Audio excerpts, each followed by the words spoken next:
राधा स्वामी दयाल की दया, राधा स्वामी सहाय, राधा स्वामी। प्यारे सत्संगी भाइयों बहनों, सतगुरु कंवर सिंह महाराज जी ने संगत पर अपार दया करते हुए अपने सत्संगों से चयनित इस साखियों का संकलन पुस्तक के रूप में तैयार करवाया है। आशा है कि अध्यात्म प्रेमी इसे पढ़कर सुनकर लाभान्वित होंगे। सो किस तरह महाराज फरमाते हैं, राजस्थान में उदयपुर के पास में भगवान श्री कृष्ण का एक मंदिर था।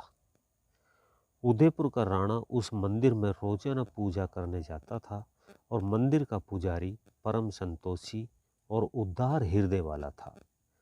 पुजारी नित्य ब्रह्मबेला में उठ कर के पहले स्वयं स्नान करता, तब पश्चात ठाकुर जी को स्नान करवाता, फिर बगीचे से फूल तोड़कर लाता और अपने हाथों से फूलों की माला बनाकर ठाकुर जी को पहनाता। पुजारी बहुत श्रद्धापूर्वक ठाकुर जी की पूजा करता था। वो ठाकुर जी की मूर्ति को पत्थर की न मानकर साक्षात परमात्मा मानता था।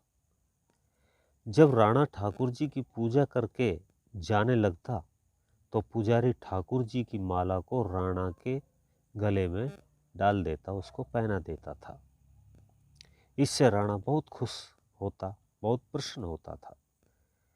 पुजारी का रोजाना का यही काम और यही नियम था। एक दिन राणा ने मंदिर आने में कुछ देर कर दी। पुजारी ने उनका काफ़ी इंतज़ार किया।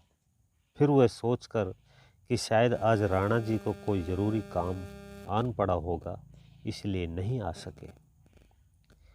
ठाकुर जी की माला को स्वयं पहन लिया और थोड़ी देर पश्चात उसे मंदिर परिसर में घोड़ों की टापों की आवाज़ सुनाई दी। अब तो पुजारी के होश उड़ गए। उसने तुरंत अपने गले से माला उतारी और ठाकुर जी के गले में डाल दी,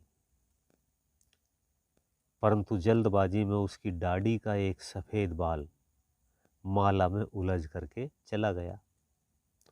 राणा जी आए, ठाकुर जी की पूजा की और रोजाना की भांति पुजारी ने ठाकुर जी की माला उतार करके उनके गले में पहना दी।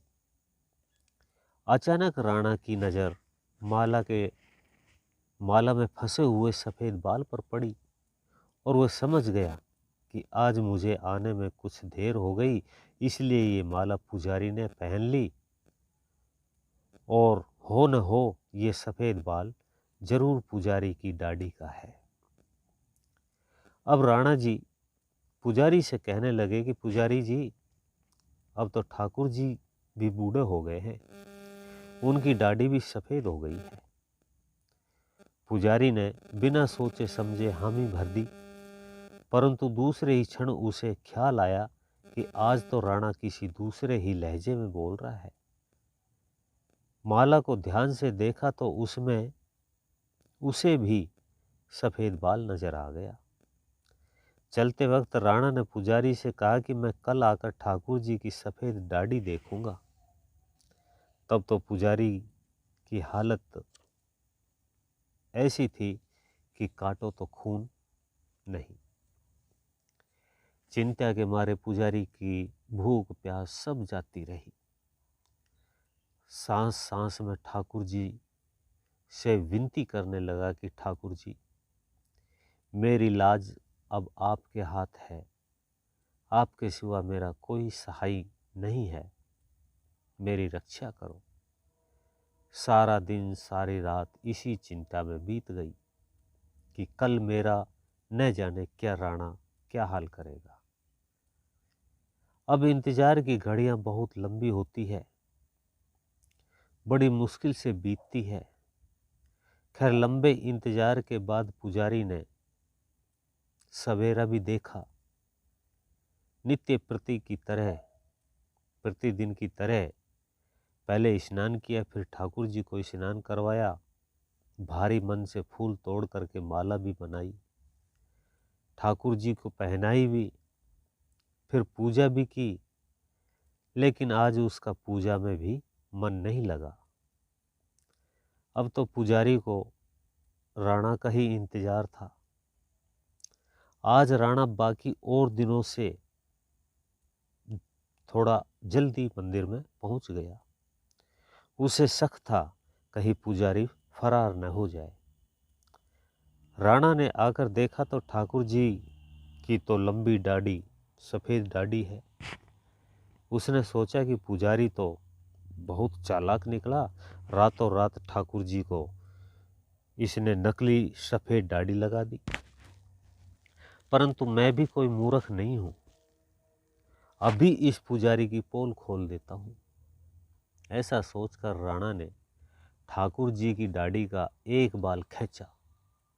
बाल खींचते हुए राणा ने पुजारी से कहा, पुजारी जी, आज तो ठाकुर जी की दाढ़ी बहुत लंबी और सफ़ेद है। पुजारी बेचारा हाथ जोड़े सिर झुकाए खड़ा था। राणा के रूप में उसे अपनी मौत दिखाई दे रही थी। वह हंसकर झूठी हामी भरता है, परंतु उसका दिल अंदर ही अंदर रो रहा होता है। अब जब राणा ने मूर्ति की दाढ़ी का एक बाल खींचा तो ठाकुर जी की मूर्ति ने दर्द के मारे नाक ऊपर को चढ़ाई। राणा हैरान कि ठाकुर जी की मूर्ति पत्थर की है, फिर भी नाक इस तरह से चढ़ा रहा है जैसे इसे सचमुच दर्द हो रहा है। परंतु राणा को अब भी विश्वास नहीं हुआ। अब उसने पूरा जोर लगाकर ठाकुर जी की दाढ़ी खींची। दाढ़ी खींचते ही मूर्ति में से खून की धाराएं निकली और राणा की सफ़ेद पोशाक पर जा गिरी। राणा ये सब देखकर बेहोश हो गया। थोड़ी देर बाद जब उसे होश आया तो उसने रोते हुए पुजारी के पांव पकड़ लिए। गिड़गिड़ाते हुए कहने लगा कि पुजारी जी, मैं पापी हूँ, जुल्मी हूँ और अत्याचारी हूँ। मैंने आप पर शक करके बहुत बड़ा पाप किया है, मुझे क्षमा करें। मैं तो सारी उम्र ठाकुर जी की मूर्ति को पत्थर ही मानकर पूजा कर रहा था, परंतु आज मुझे यकीन हो गया कि आप सच्चे भगत हैं और आपके ठाकुर जी भी सच्चे हैं। मालिक को स्वयं चाहे कितने भी कष्ट क्यों न उठाने पड़े, परंतु वे अपने भक्तों की लाज रखता है। भगत के प्रण के आगे वे अपने प्रण को भी तोड़ देता है।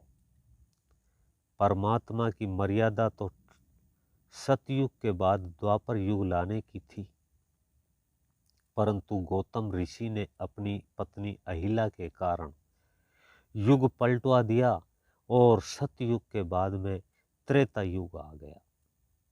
इसलिए असंभव को संभव करने की ताकत केवल भगत में ही होती है, क्योंकि भगत अपने प्रेम, विश्वास और समर्पण भाव से मालिक को अपना बना लेते हैं।